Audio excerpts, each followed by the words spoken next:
Bienvenidos al webinar Educando en Libertad Digital, Desafíos y Abordajes desde la Escuela, organizado por el Centro de Investigaciones y Servicios Educativos de la Pontificia Universidad Católica del Perú y la Maestría en Integración e Innovación Educativa de las Tecnologías de la Información y la Comunicación. Antes de presentar a los especialistas que nos acompañan este miércoles, es preciso comentarles que a lo largo de la webinar pueden dejar sus consultas o preguntas en el chat para que al término podamos darles respuesta. En esta oportunidad presentamos a dos especialistas. El que va a tomar la palabra primero es Julio César Mateus, es investigador en ciudadanía mediática y profesor de la maestría en integración e innovación educativa de las tecnologías de la información y la comunicación. Y también Leo Piscoya, egresado de nuestra casa de estudios y profesor de ciencias sociales del Colegio Isabel Flores de Oliva. El primero que va a tomar la palabra es Julio. Adelante, Julio, bienvenido. Hola, muchas gracias Carolina, gracias por la invitación.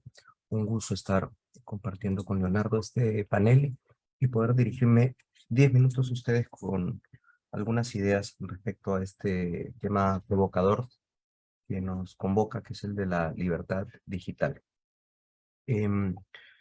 Una primera idea siento es que hablar de libertad digital nos obliga como punto de partida a explorar y reconocer el mundo en que vivimos y esforzarnos por entenderlo desde diversas dimensiones.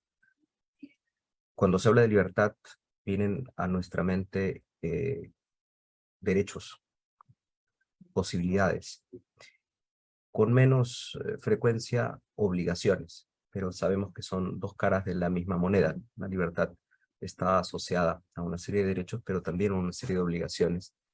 Y creo que comprender ambos pasan por esa responsabilidad de involucrarnos, de comprometernos en el propósito de saber el mundo en que vivimos. Y si la premisa de la escuela y de las instituciones educativas tiene que ver con la formación de una ciudadanía crítica, entonces los medios de comunicación y las tecnologías en las que estamos zambullidos, inmersos, no pueden ser ajenos a ese diálogo, a esa mirada, a ese interés. Sucede que con la digitalización, que es un proceso técnico por el cual podemos transmitir y compartir información que se convierte en dígitos, ¿no? Y que por lo tanto es interoperable porque permite fluir por diversas pantallas y diversos dispositivos, genera una serie de equivocaciones que a mi ver son bastante riesgosas, ¿no? Los medios son cada vez más fáciles de manipular, pero al mismo tiempo más opacos en sus sistemas, en sus funcionamientos. Entonces, claro, nos da la sensación, o nos dan la sensación de permitirnos decir cosas en todo momento, grabar, compartir, producir, expresar, y parece ser ese número de cosas que saltan, ¿no?, a la vista cuando hablamos de la libertad y sentimos que la libertad está restringida cuando no podemos hacer ninguna de estas cuestiones, pero poco hablamos, y creo que poco hablamos desde la escuela, de las posibilidades o de las obligaciones, ¿no? Entonces, hay una serie de autores que hablan de un sistema de servidumbre digital voluntaria. Y a mí el concepto me parece interesante porque supone que hay una voluntad, ¿no?, de parte de nosotros que utilizamos los medios de comunicación y las tecnologías de adherirnos a voluntades de terceros, ¿no?, a pensamientos de terceros, es decir, hacemos un outsourcing o tercerizamos el sentido crítico que debe estar, ¿no?, en la base de nuestra formación, y pues renunciamos a ejercerlo. Renunciar a ejercer el sentido crítico pues es muy peligroso, y está pasando que la velocidad de los cambios es cada vez mayor. En menos de 5 años hemos duplicado el tiempo que pasamos frente a las pantallas, y se sabe que pasado una cantidad de minutos, nuestro cerebro sufre de alguna manera para desprenderse de ellas, es decir, se generan vínculos de dependencia. Entonces hay una necesidad generada de estar ahí, ¿no? En las pantallas, de decir, de compartir, que por otro lado parecen simpáticas, interesantes, porque diera la impresión de habilitarnos, ¿no? En una ciudadanía más bien deliberativa, que nos permita compartir información y tomar decisiones a partir de ellas, pero en realidad ocurre más bien lo contrario, ¿no? Nos metemos cada vez más a burbujas, a sesgos, ¿no? Que vamos confirmando con la información que recibimos. Y entonces, la libertad parte, para concluir con esta primera idea, de una mirada de responsabilidad que creo que no estamos provocando, no estamos formando. De nuevo, Internet y el mundo digital crean una serie de mitos, de falsedades, de medias verdades, como querramos llamarlas, que repetimos como mantras, ¿no? Creemos, por ejemplo, que por saber manipular determinados artefactos, hemos desarrollado capacidades críticas suficientes para enfrentar problemas asociados a la libertad. Entonces parece que tenemos muy claro que la libertad implica siempre ese derecho de expresar, siempre ese derecho de decir, siempre ese derecho de compartir, pero no la obligación de informarnos. Y la gran pregunta allí es, en ese contexto social mediatizado, plagado de contenidos cuyo origen es muchas veces difícil de trazar o cuya veracidad es a veces lo que menos importa, es que asistimos a un espacio escolar donde se nos brinda un conjunto de saberes formalizados y los medios de comunicación lamentablemente no son aún parte de estos saberes. Lo que quiero decir con esta segunda idea es que no estamos alfabetizando mediáticamente, generando esta literacidad mediática, esta alfabetización que nos permita comprender, no solo usar, entender, darle un sentido al vínculo que generamos con los medios de comunicación y con las tecnologías. Entonces, creo que allí se impone más bien una revaloración del sentido crítico de la educación, que es algo que siempre decimos, pero me da la sensación de que los cuerpos de conocimiento cada vez son más rígidos, las evaluaciones son cada vez más estandarizadas, me da la sensación de que hoy llamamos innovador o disruptivo a cualquier cosa, y me atrevo a decir que sucede lo mismo con esta retórica del pensamiento crítico, ¿no? Si tanto hablamos de disrupción, de innovación, de pensamiento crítico, ¿qué posibilidades reales hay de provocar estas desde el aula?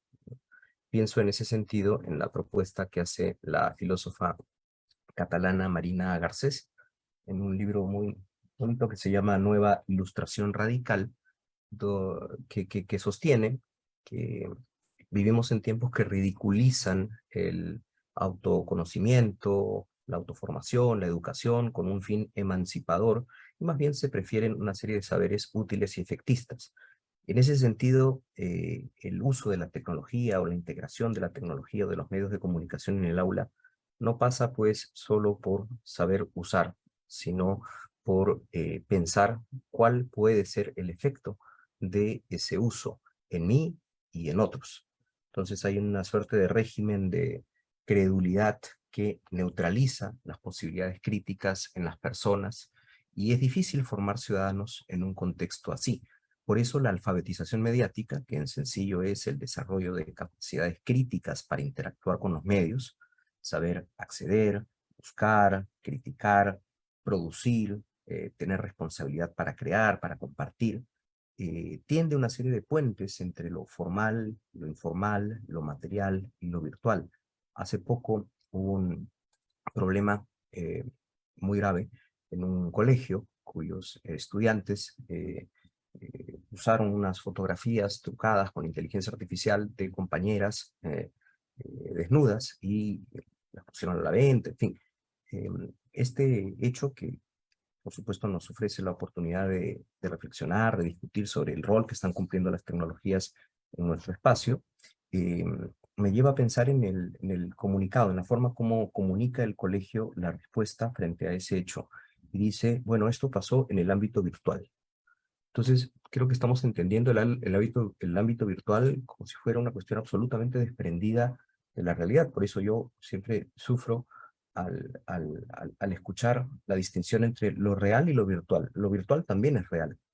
Quizá lo que queremos decir es lo virtual y lo material, pero todo es parte de un mismo entorno. Entonces, vuelvo, y con esto ya voy cerrando mi tercera idea, en qué medida la formación crítica para vincularnos con ese entorno está siendo o está presente en la formación escolar. ¿En qué medida estamos atacando, enfrentando este ánimo de rapidez, ¿no? De una generación que algunos llaman una generación líquida, y que nos preocupa porque en la línea de la narrativa edutecnológica, ¿no? Que insiste más bien en tecnologizar, se habla con mucha gracia pues de facilitar procesos, hacerlos siempre divertidos, útiles, pero lo que hay que hacer es plantear pausas, ¿no? En lugar de apretar el botón de adelantar, hay que generar pausas para reflexionar sobre esto. Entonces hay que tener cuidado con ese imaginario que, lejos de permitirnos pensar la libertad en términos más emancipadores, liberadores, eh, hace lo contrario, ¿no? Entonces esta mirada crítica, que es la que creo que coincidimos todos, tenemos que formar, pasa por una alfabetización mediática, ¿no? Pasa por un desarrollo de capacidades críticas que, por cierto, y con esto termino, están de alguna manera contenidas en la competencia 28 del currículo nacional, ¿no? Pero claro, muchos profesores todavía pensamos que esa competencia tiene que ver con el uso de las tecnologías. Entonces llevo a mis estudiantes a las computadoras o les pongo un video de YouTube y digo, bueno, yo estoy aquí alfabetizando tecnológicamente. No, pero la alfabetización es mucho más compleja y mucho más profunda, ¿no? No tiene que ver solo con la manipulación, sino tiene que ver con darle un sentido. Y creo que el sentido de la escuela contemporánea, que educa en libertad, tiene que educar en responsabilidad. Y esas serían las tres ideas que comparto en esta primera parte. Muchas gracias. Muchas gracias, Julio. Y justamente queremos recordarles el objetivo de este webinar. Eh, Ante la aparición de retos virales y de muchas otras oportunidades, como comenta Julio, de reflexionar acerca de este tema, sobre lo que se propone en redes sociales, finalmente, sobre lo que nuestros adolescentes y niños proponen, el acceso, el uso, y en otras plataformas también. Esto se está convirtiendo en un problema que requiere una pronta respuesta desde la escuela. Es lo que sentimos algunos educadores, los que estamos tal vez fuera de la escuela, los que estamos dentro también nos damos cuenta. Entonces, en este webinar justamente la idea es conversar acerca de la importancia de educar en libertad y de forma responsable acerca del uso de las tecnologías digitales. Leo Piscoya, quien toma la palabra, es profesor del CIFO y es profesor de Ciencias Sociales. Por lo que el día de hoy, Leo, coméntanos, ¿cómo se podría ver esto desde la escuela? ¿Qué reflexiones podrías eh, brindarnos desde ese espacio? Muchísimas gracias, Carolina, por la invitación. También, de verdad es que es un placer compartir el espacio con Julio César, ¿no? Al que debo confesar que suelo leer con regularidad desde la época de pandemia en que estaban haciendo una investigación justamente sobre cómo esto había trastocado nuestra vida, ¿no? Yo voy a compartir una presentación que nos puede ayudar, creo que tenerlo de modo visual nos permite también que podamos retomar algunas cosas que ha dicho Julio y que en la escuela tendría que estar atenta, ¿no? Y es que en la escuela en realidad nosotros venimos con una mochila, ¿no? Que es por eso que le he puesto aquí, ¿no? Y esta mochila incluye lo que nosotros como adultos traemos de experiencia a la escuela, pero también los estudiantes vienen con una mochila de las experiencias que ellos tienen en otros espacios y que parece que no es la misma mochila, ¿no? Julio César, Carolina son bastante menores que yo soy de la generación de los que nos ha tocado este cambio de siglo anterior, eh, y lo que nos ha tocado vivir es un proceso en el cual nos hemos sentido en varios momentos desconcertados frente a lo que estaba pasando, ¿no? Y eso tiene que ver con tres grandes retos que yo creo que tenemos que tener en la mira, ¿no? Dos de ellos los ha abordado Julio, que tienen que ver con que la manera en la que se están construyendo las identidades de los estudiantes no es la misma que la que nosotros hemos asumido siempre desde el mundo educativo, ¿no? O sea, en nuestro modelo mental teníamos que se construyen identidades en el espacio familiar, con los compañeros del colegio, en el espacio de la localidad, pero este otro espacio paralelo, que ha sido invisible para muchos de nosotros de lo virtual, ha atravesado también esos otros, ¿no? O sea, yo me sorprendo cuando veo estudiantes que chatean a la hora de entrada, mientras que les decimos que guarden los celulares, ¿no? Pero es parte de sus plataformas o de sus formatos de comunicación. Pero en paralelo venimos arrastrando desde las escuelas también algunas cosas que no hemos sabido resolver en ciudadanía. Entonces, en esas cosas que no hemos sabido resolver, se van a montar nuevos problemas. Y lo tercero, que espero que pueda darle un poco más de tiempo, es lo que la escuela puede hacer, ¿no? Y a mí me ha pasado una cosa muy curiosa cuando trabajo con profesores en servicio. Son pocos los que logran reconocer todos los iconos que ustedes tienen en pantalla. Probablemente la mayoría de maestros de mi generación lo que reconoce es el logotipo de Instagram, pero creemos que el Instagram es un repositorio fotográfico, ¿no? O sea, creemos que es el álbum familiar de cuando éramos chiquitos. Y el Instagram en realidad es una red de relaciones sociales. No es un repositorio, no es un archivo. Y los adultos no entendemos eso. Nosotros tenemos la lógica de Facebook, ¿no? Y el Facebook para los estudiantes de secundaria es una plataforma de viejos. O sea, es donde te dicen, ahí es donde mi abuela se conecta, ¿no? O sea, ahí yo publico de vez en cuando para que crean que saben en qué estoy. Pero donde suceden las cosas es en lo que ustedes ven en la pantalla. En Twitch, en Discord, en TikTok, en Instagram, pero a través de cosas como, por ejemplo, Pregúntame algo, y en la cual se producen interacciones que permiten que uno se valide socialmente. Y entonces lo que tenemos es que la escuela ha permanecido como este gran dispositivo que ha ayudado a construir identidad porque repetía rituales, ¿no? Todos los lunes tenías que formar, todos los lunes escuchas a la directora o al director, todos los lunes cantas el himno, además se reproducen discursos, ¿no? Sobre todo discursos heroicos, militares, ¿no?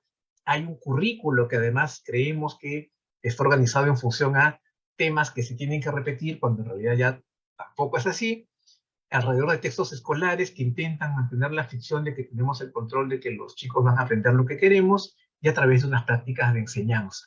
Entonces nosotros tenemos esta lógica de que es un dispositivo donde la repetición funciona frente a la lógica anterior que les he mostrado, en la que la repetición no es lo que funciona, sino más bien una cosa que parece desestructurada, desorganizada, pero que en realidad es muy orgánica, es muy vital, ¿no? Y entonces en ese proceso en el que nosotros parece que hemos llegado tarde a esta transición, aparecen algunos retos, ¿no?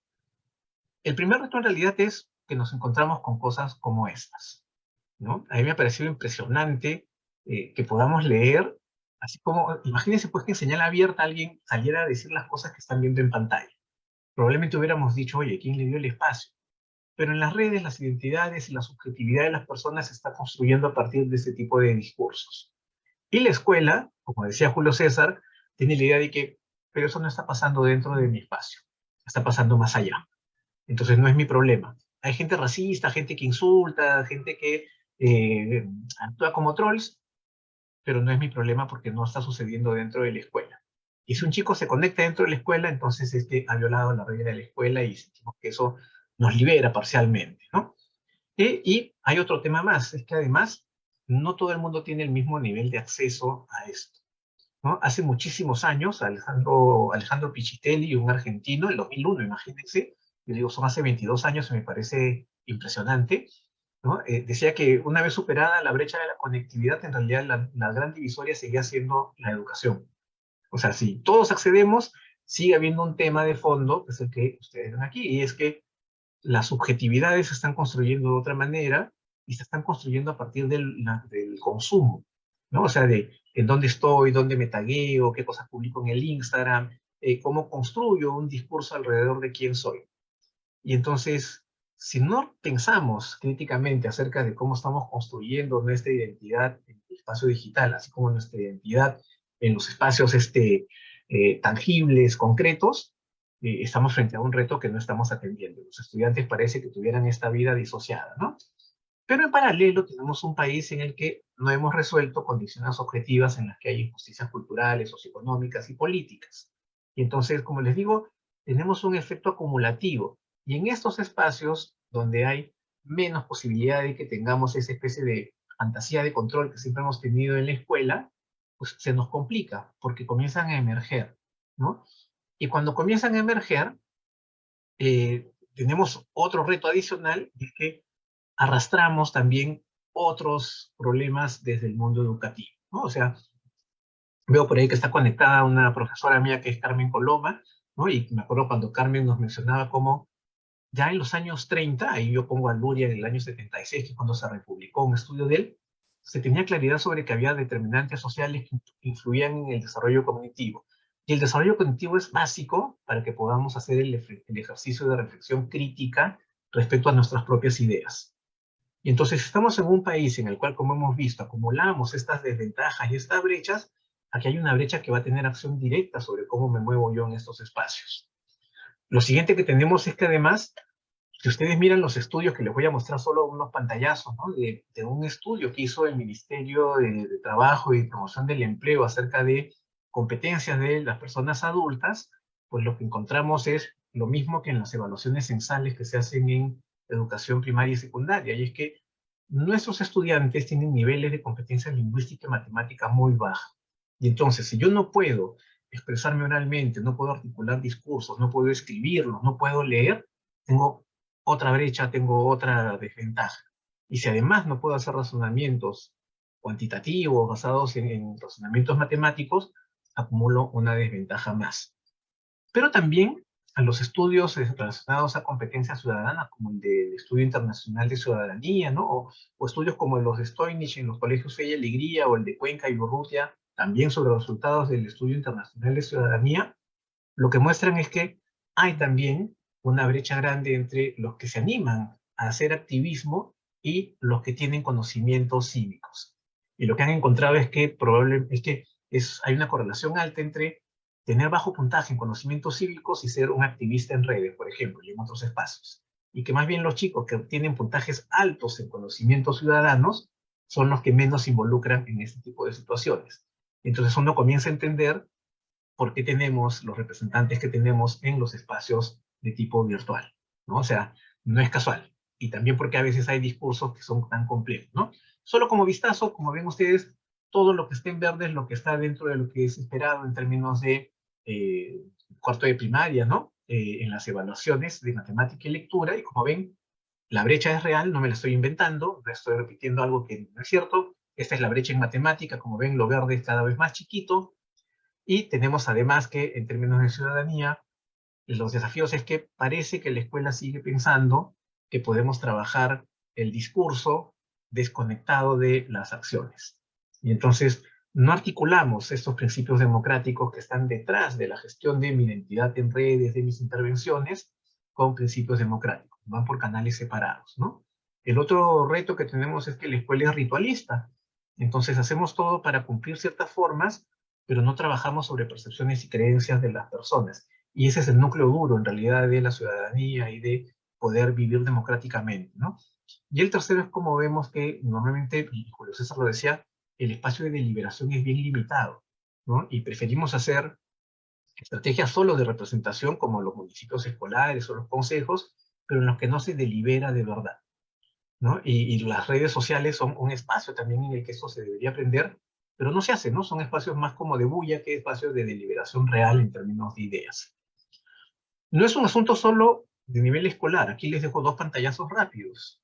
Este es el estudio que les mencioné del Ministerio de Trabajo y Promoción del Empleo, y el dato es sumamente crudo, ¿no? Lo que tenemos es que 4 de cada 5 adultos en el Perú, de 16 a 65 años, no logra utilizar adecuadamente la matemática para resolver problemas. 4 de cada 5. Y 3 de cada 7 no logran mostrar un nivel de comprensión lectora adecuado en contextos reales. Entonces lo que tenemos es una generación adulta que tampoco está en condiciones de acompañar a la otra generación. Y los resultados de las evaluaciones docentes nos muestran que esto tampoco está logrado entre los docentes. Entonces, ¿cómo enseño a leer? ¿Cómo enseño a razonar? Si tampoco tengo desarrollada esa capacidad. Entonces Julio César dice, hay que trabajar literacidad mediática, pero tenemos ahí una brecha de qué es lo que los profesores saben hacer. Lo curioso es que, como ustedes ven aquí, En el Perú es súper común, es más común que en el promedio de países de la OCDE, el uso de un montón de herramientas tecnológicas como parte de la vida cotidiana. Creo que somos el país de los que más usa Excel en los trabajos, ¿no? La gente usa Excel para todo.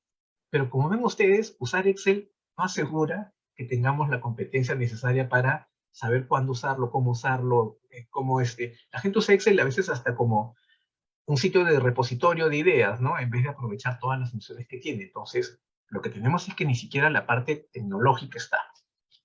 Me voy a lo que nos preguntaba Carolina, ¿no? Entonces, este espacio virtual también es un espacio de construcción de ciudadanía porque no es un espacio solo de acumulación de información, sino de interacción y de aprendizaje de cómo relacionarnos, ¿no? Y el Ministerio de Educación de Chile les recomiendo que, miren, tiene pautas muy claras sobre cómo desarrollar la ciudadanía en estos entornos, ¿no? A mí no me gusta el término de ciudadanía digital porque yo creo que no se necesita apellidos para la ciudadanía, ¿no? Es ciudadanía en entornos digitales que la tengo que poner en juego, o en entornos interculturales, o en entornos físicos, o sea, la tengo que poner en juego en diferentes entornos. Pero esa ciudadanía demanda tres cosas. Demanda una, lo que ya nos dijo Julio César, que es pensamiento crítico. Y esto supone reflexionar al punto en que tengamos conciencia sobre qué ideas tenemos, de dónde vienen nuestras ideas, si esas ideas son automatismos solamente que hemos aprendido y que no cuestionamos, ¿no? Y cómo esas ideas influyen sobre nuestros actos. Entonces, si yo estoy convencido de algo, probablemente voy a actuar en el mismo sentido. Y eso es en lo que la escuela debería estar trabajando. Y la escuela en lo que suele trabajar más bien es en, te enseño el paquete de Office. Aprender el paquete de Office no es que no sirva, pero no puede ser el núcleo duro cuando yo enfrente tengo que se comienza a utilizar inteligencia artificial para reemplazar algunas de las funciones que nosotros hacíamos. Sobre eso, sobre lo que yo tengo que reflexionar. No es que yo tengo que aprender a usar el ChatGPT, es que tengo que aprender a pensar sobre en qué circunstancias me conviene utilizarlo y en cuáles no, y en cuáles es riesgoso. Eso es lo que tengo que tener de fondo, no la herramienta, ¿no? Lo otro que la escuela debería estar trabajando es esto que nos decía Julio César, es que se articule libertad de responsabilidad. Y eso en psicología del desarrollo tiene un nombre, y es que deberíamos promover la autonomía moral. Y la autonomía moral tiene que ver con que yo sea capaz de reconocer cuando lo que yo estoy haciendo es correcto, es justo, es bueno, ¿no? Entonces, es legítimo. Miren que tenemos congresistas que dicen, yo he hecho esto, que éticamente de repente no te parece, pero no está prohibido. Entonces, ese es un clarísimo ejemplo de que no hay autonomía moral. Es simplemente si no hay la regla, entonces yo puedo hacer cualquier cosa. Y en el espacio virtual eso es lo que también hay que tener en cuenta. Los reglamentos escolares no pueden tener todas las faltas posibles, como por ejemplo la que mencionó Julio César de la alteración de la imagen de alguien para venderla. O sea, imagínense que tuviéramos tener pues reglamentos con todas las posibilidades que existen y no. Lo que tiene que haber detrás es la promoción de estas formas de autonomía moral que demandan muchísimo tiempo de trabajo, ¿no? O sea, Fritz Osser, que es un investigador de la Universidad de Jena en Alemania, el año 96 decía, solo los programas que tienen 9 meses continuos de trabajo para promover autonomía moral son efectivos. Las intervenciones episódicas de que yo formo en el patio, les hablo, los pongo en tutoría y les digo el mensaje motivacional, no solamente no funcionan, no sirven, porque se pierde la oportunidad de que la persona reflexione acerca de por qué es correcto o no lo que está haciendo, más allá de que me produzca placer, me guste o satisfaga mis intereses personales. Y lo tercero, sí, ya es este último paquete, que a mí me preocupa que suele ser lo que siempre se pone por delante, y es el de competencias digitales, ya más específicas, competencias comunicativas, competencias relacionales, ¿no? Yo le comentaba a Carolina y a Techi, que están aquí entre las organizadoras, que siempre me ha puesto sobre alerta cuando yo veo programas que ponen el foco de la ciudadanía en las habilidades socioemocionales. No puede ser. O sea, no es que yo aprenda a tratar a los otros, a usar las palabras mágicas, a regular lo que siento y expresarlo. O sea, ese no puede ser el foco de la ciudadanía. La escuela tiene que entender que el foco de la ciudadanía es aprender a hacer lo que es correcto, lo que es justo, lo que es bueno, lo que es legítimo, y que eso incluye todos los espacios en que nos desenvolvemos, incluyendo los espacios virtuales o los espacios en que tenemos que movernos en términos digitales, ¿no? Les dejo aquí ahora sí el espacio, Carolina, para que podamos seguir. Y luego de esa reflexión que nos ha traído Julio y Leonardo, lo primero que se me viene a mente, como muchos colegas que están conectados, es los ejemplos que ahora tenemos que poner como maestras en la escuela. En primaria siempre debatimos acerca de lo que está bien y mal, y los ejemplos usualmente suelen limitarse a los entornos presenciales. Como comentan ustedes dos, estas generaciones ya están moviéndose de otra forma. ¿Cómo vamos a enseñarles esa nueva forma de construir identidad en entornos digitales? Tenemos una pregunta antes de que yo les proponga una dinámica, porque pienso que lo que se ha expuesto es bastante completo, nos da un panorama bastante amplio y quisiera que lo aterricemos, ¿no? Antes voy a hacerles esta pregunta. Desde el público nos dicen, entonces, ¿cómo incluimos los celulares? El discurso de la escuela a veces suele ser contradictorio. ¿Los permitimos? ¿No los permitimos? Se les observa como enemigos, en otros como, ¿no? Como que hay que acostumbrarnos a esto, ¿no? Entonces, ¿cómo canalizamos y regulamos el uso de los celulares? Puede responderlo cualquiera de los dos, ¿no? Me adelanto aquí. Yo soy profesor de aula hace 27 años, voy a cumplir 28 años trabajando con adolescentes, ¿no? De primero a quinto de secundaria. Yo creo que ahí nuevamente vamos en el enfoque contrario, ¿no? Es como la preocupación por la habilidad socioemocional antes que la preocupación por la autonomía moral.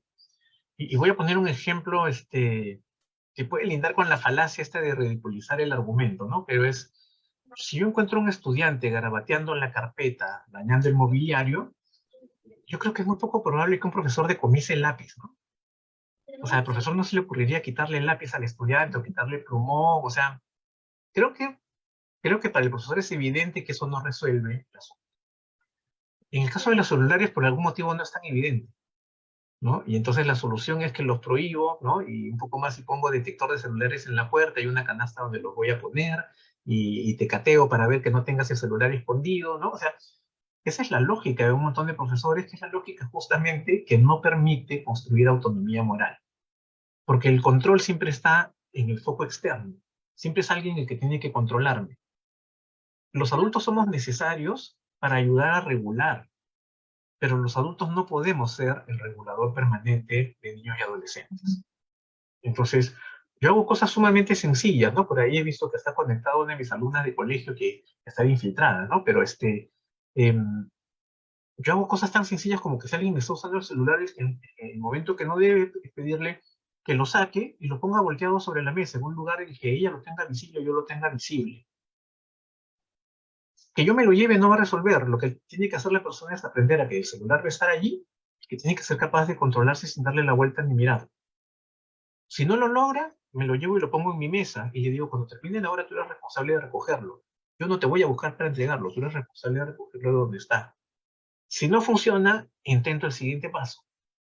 Pero mi primera alternativa no puede ser el no sabes usar algo, entonces lo prohíbo. Es te acompaño en el proceso de aprender, ¿no? Que eso es lo que construye la sensación de están dándome libertad, pero yo tengo que hacerme responsable cuando violo los límites o cuando quiebro los acuerdos. Y cuando quiebro los acuerdos no solamente es que dañé una regla, es que daño en la relación con el adulto o con las otras personas que estoy alrededor. Entonces el fondo de esto es político y ético. El fondo no es técnico, no es de reglas. El fondo es de cómo aprendo a convivir con otros y cómo aprendo a convivir con otros en un marco de reglas que nos ponemos de acuerdo que es necesario. Bien. Solo para complementar, porque suscribo todo lo que ha dicho Leonardo, el tema del sentido, ¿no? Es lo que está en la base de siento, de la pregunta, o debería estar en la base de la pregunta, y lo que debería estar en la base de la respuesta. ¿Cuál es el sentido del uso, de la presencia del celular en ese momento en el aula? Por supuesto, no podemos dar una respuesta genérica porque depende del nivel, depende del tema que se esté tratando, depende de la dinámica que se esté proponiendo.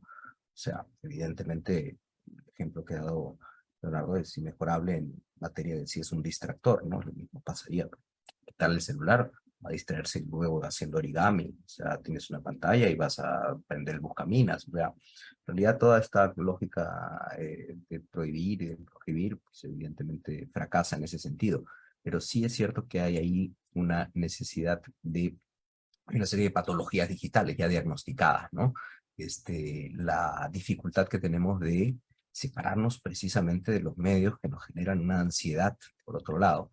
Eh, Creo que el espacio de desconexión natural debe ser la escuela cuando eso tiene un propósito y cuando más bien el propósito es de construir el uso que le damos a los distintos medios, pues entonces habrá que traerlo. ¿Qué estás haciendo ahí con el celular? ¿No? ¿Qué es tan interesante? Compartirlo, de construirlo. Y yo creo que a partir de eso es que uno se va haciendo también más consciente de lo que llamamos la dieta mediática, ¿no? Creo que el ejemplo de la dieta es importante porque si uno parte del diagnóstico, del conocimiento, del reconocimiento de lo que hacen sus estudiantes y lo que creen que ganan utilizando distintas tecnologías, pues luego el estudiante va a ir cobrando autonomía, ¿no? Y por lo tanto va a ir ejerciendo libertad a la hora de decir, bueno, para esto yo utilizo el chat GPT, para esto utilizo el celular, para esto lo voy a hacer con un dibujo a mano, ¿no? Creo que por ahí va la respuesta. Bien. Aquí viene otra pregunta que me parece que es para Julio, pero pueden responderlo ambos. ¿Qué estrategias se pueden utilizar para promover la conciencia sobre la privacidad en línea entre los estudiantes? Es un espacio bien difícil de definir, ¿no? ¿Qué es privado y qué es público? Por ejemplo, una investigación que hacíamos en la Universidad de Lima, en el grupo de investigación en el que trabajo, la gente comprendía, adolescentes, el WhatsApp como un espacio personal, privado, y no lo reconocían como una red social, ¿no? Como una plataforma. Cuando hoy parece ser moneda corriente, no entro a la discusión de si es éticamente bueno o no hacer capturas de pantalla de las conversaciones, ¿no? O sea, lo vemos en la representación de los periodistas lo hacen todo el tiempo, esa es la manera de denunciar. Uno quiere acumular pruebas de extorsión, de acoso, de abuso, etcétera, y lo que hace es tomar una captura de un teléfono celular. Entonces, creo que, de nuevo, no estamos discutiendo lo suficiente qué genera esa tecnología o ese medio para ti en este momento. Es una discusión que sería muy bonita de trabajar, de nuevo, en la línea de lo que nos plantea la competencia 28, ¿no? Que habla de gestionar responsablemente la identidad, la presencia virtual, la responsabilidad. Creo que ahí están dadas las herramientas y las condiciones, y si queremos herramientas más concretas, hay una serie de manuales, y para no hablar en abstracto, hablo de la propuesta que hace la UNESCO. Tiene un documento muy bonito que se llama Currículo para docentes en alfabetización mediática e informacional. Entonces tiene una serie de módulos donde propone cómo desarrollar o cómo discutir o abordar el tema de la identidad, el tema de la privacidad, el tema de la calidad de la información, en fin, todos esos son aspectos que además son transversales, ¿no? Si tenemos calidad de información, no es en clase de tutoría, eso se puede hablar en matemática cuando se discute sobre un cuadro, se puede hablar de, en historia, sobre el origen de las fuentes, en fin. Creo que ahí es importante y debe haber esa convicción docente de que esto es responsabilidad de todos y por lo tanto también tarea de todos, ¿no? Claro, y cuando justamente comentabas acerca de las fuentes, en el currículo también, en ciencias sociales, hay una competencia muy relacionada al tema de las fuentes, fuentes históricas, y a los chicos se les enseña cómo evaluar una fuente, qué es una fuente primaria, secundaria, y cómo quedaría todo esto cuando enseñemos o cuando estamos en ese momento enseñando historia. Me pregunto, ¿los textos están actualizados? Los ejemplos de nuestros colegas. Yo también soy profesora de ciencias sociales. ¿Estamos actualizando esos ejemplos? ¿Estamos promoviendo, como comentan Leo y Julio, ese pensamiento crítico hacia lo que estamos viendo, hacia lo que ahora llamamos noticia? hacia cómo conseguimos una noticia, hacia cómo la noticia se enfoca, dependiendo de quién la escribe, dependiendo de los medios que usa para obtenerla. Es muy importante, ¿no? Es muy importante actualizar toda esa información que el docente ve en la escuela y lo que llega al estudiante, ¿no? Me parece siempre, me resisto un poco, pero cuando comentan que la generación, como la generación de educadores está lidiando, está ayudando, acompañando a esta nueva generación, que es una generación totalmente diferente, y tener que prepararla para algo que nosotros no hemos vivido es realmente un reto. Y esta es la última pregunta para los dos. En base a lo que hemos ido conversando, ¿qué temas ustedes creen que tendríamos que abordar de forma urgente en este momento para abordar ciudadanía? Ya sea en educación superior, ya sea en educación básica, ya sea los padres acompañando a sus hijos en el hogar. ¿Cómo podemos, o sea, qué temas son urgentes de tratar?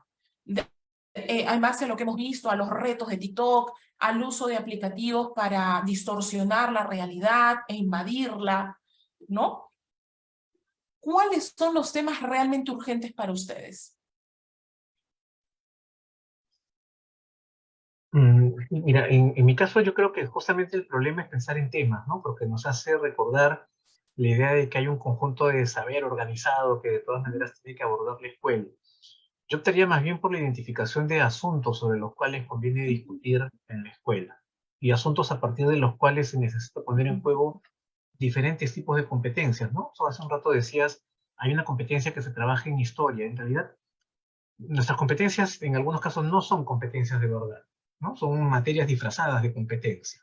Matemática tiene 5 competencias que en realidad son álgebra, aritmética, estadística, camufladas como competencias. Y en sociales nos pasa lo mismo. O sea, aprender a manejar fuentes, a identificar cuándo la fuente es confiable, no es un trabajo de historiadores, es un trabajo de cualquier persona. O sea, yo tengo que saber cuándo confiar y cuándo no confiar en una información.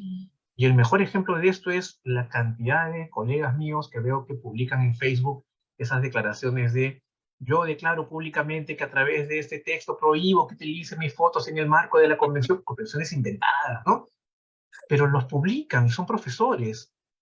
Entonces, no importa si eres profesor de cualquier área, deberías ser capaz de darte cuenta que ahí hay algo sospechoso. Y los estudiantes también deberían estar aprendiendo eso. Pero esas cosas sospechosas además suelen aparecer en torno a asuntos que son controversiales, ¿no? Entonces ahí yo me alinearía con la propuesta de Abraham Maguenzo, el chileno, que dice que los asuntos controversiales deberían ser el foco del trabajo del currículo, porque son reales y porque demandan que además yo tenga que razonar utilizando fuentes, utilizando cifras y datos, comunicándome oralmente, verificando a través de la indagación y de la experimentación si es que realmente es replicable o no la información, gestionando además cómo es que la puedo presentar a otros. Entonces, el asunto es el foco, y ese asunto es el que pone en juego diferentes competencias. Entonces, yo lo que les diría a los profesores es que hay que estar atentos a lo que está pasando en el mundo y hay que conversar con los estudiantes para detectar qué asuntos son urgentes. Ya no funciona la idea de que yo tengo que esperar a ver el libro de texto para ver qué me toca trabajar. Y se lo he dicho alguna vez a compañeros míos, ¿no? El que todavía está pensando en eso, debería también estar pensando en jubilarse, porque se está quedando atrás y está haciéndole daño a una generación que no está cumpliendo la demanda que tiene frente a ellos, ¿no? O sea, es un asunto serio. O sea, yo a veces me río y digo, oye, hay que jubilarse, pero no es solamente jubilarse, es que ya estás dejando también una brecha que alguien más va a tener que cerrar. Bien.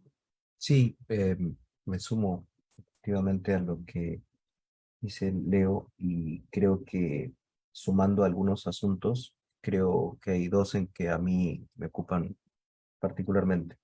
Uno es el tema de construir o ayudar a deconstruir los códigos y los lenguajes que utilizan los medios. Son sustancialmente emocionales y que por lo tanto no podemos enfrentarlos solo desde una visión racionalista, cognitiva, ¿no? Eh, ¿Por qué? Porque eso nos ayudaría también a formular posibilidades expresivas, creativas, interesantes en los propios estudiantes que ya están utilizando estos medios, ¿no? Entonces, no sé, cuántos de nuestros estudiantes, sin que lo sepamos, son Twitchers o YouTubers o Instagramers y están produciendo contenido todo el tiempo. Y es puro autodidactismo, ¿no? Lo aprenden por su cuenta, lo aprenden viendo tutoriales. Qué rico sería que esos aprendizajes también pudieran ser compartidos, trabajados de manera colectiva desde la escuela. Creo que los profesores podríamos aprender mucho también de eso, ¿no? Y eso también al mismo tiempo nos ayudaría a ser menos vulnerables frente a los impactos de las informaciones falsas, que si bien son marginales, tienen un impacto social, cultural bastante alto, ¿no? Entonces, tú decías hace un momento, Carolina, sobre el tema de las fuentes, estamos enseñando. Yo diría, ojalá que estemos enseñando, en todo caso deberíamos estar enseñando, ¿no? Yo todavía tengo estudiantes en la universidad que me dicen que no hay información sobre eso. Pero bueno, si estuviéramos en el siglo XVII, de pronto esa era una respuesta posible, pero en el siglo XXIII decir no hay nada sobre eso. A ver cómo estás buscando en Google, no saber buscar en Google. O sea, estamos asumiendo o presumiendo, mejor dicho, los docentes, que hay una serie de capacidades en los estudiantes que son innatas, ¿no? Por eso hizo mucho daño este concepto de nativo digital, o hace mucho daño ese concepto de nativo digital, porque alude a la idea mágica o tecnofetichista, pues, de que el solo uso ya genera una competencia. Y además del tema de los códigos, hay otro asuntillo que me parece siempre pasa desapercibido. Se cae el Facebook o se cae el WhatsApp y la gente se raya, ¿no? Y dice, pucha, están mellando un derecho. Un derecho es una empresa. O sea, si la cevichería de la esquina de mi casa deja de vender el arroz con mariscos, yo no puedo encadenarme, decir, sigan vendiendo arroz con mariscos. Ellos han decidido comercialmente dejar de hacerlo. WhatsApp, Facebook, Instagram, etcétera, son empresas. Entonces, creo que también, pensando quizá en secundaria, ¿no? La discusión de cómo funciona, cuál es el modelo de negocio de un medio, quiénes son los propietarios, cómo se financian. Y eso a mí me parece una cosa interesante que tiene que ver también con el valor social de la información y el valor social de la comunicación. Nos hemos resignado en este país, lamentablemente, a que los medios de comunicación, al estar privatizados o ¿no? ser en su grandísima mayoría de gestión privada, pues ofrecen pues lo que pueden ofrecer, quieren ofrecer, y yo tengo que hacer, como dice Magali Medina, apagar la televisión, ¿no? Eso es lo único que puedo hacer yo. Cuando utilizan pues este espectro electromagnético público, que tiene que ser parte de la discusión desde la escuela, porque nos permite o nos da la convicción de que hay una serie de derechos precisamente que nosotros tenemos y que tenemos que reclamar. Entonces, ¿quién va a reclamar un derecho que no conoce? Entonces, desentrañar los códigos y los lenguajes, conocer las propiedades, los modelos de negocio, cómo funcionan los medios, esos elementos de construirlos, hacer ingeniería inversa, literacidad, alfabetización, como querramos llamarlo, va a generar espacios, creo que bien interesantes. Y de asuntos van a sobrar, porque basta que uno diga, a ver, ¿qué medios están usando y qué asuntos están tratando para que todas las manos se levanten y quieran decir lo que está pasando? Entonces el profesor en ese sentido no va a sufrir, todo lo contrario, va a tener que el reto de organizar ese inmenso interés que se va a generar en los estudiantes, estoy seguro. Muchísimas gracias, Leo, Julio. Nos encontramos en 15 días con el próximo webinar acerca de ciencia y tecnología, una experiencia desde el aula. Muchísimas gracias a todas las personas que nos acompañaron. Hasta la próxima.